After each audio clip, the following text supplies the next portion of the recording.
Welcome to Samba Samba. Enjoy the video.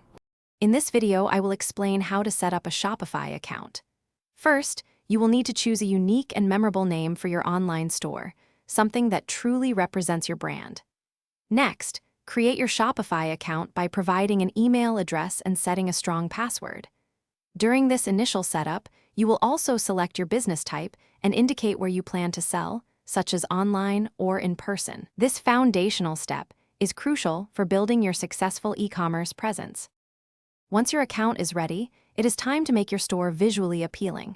You can customize your store's theme to reflect your brand's unique style and create an inviting shopping experience. After that, begin adding your products. Ensure each product has a clear, engaging description and several high-resolution images. Grouping similar items into collections, like summer dresses or handmade jewelry, will help customers easily find what they are looking for and enhance their browsing experience. Now, let's cover the practicalities of running your shop. You will need to configure your shipping settings, defining rates and the geographical areas you will deliver to.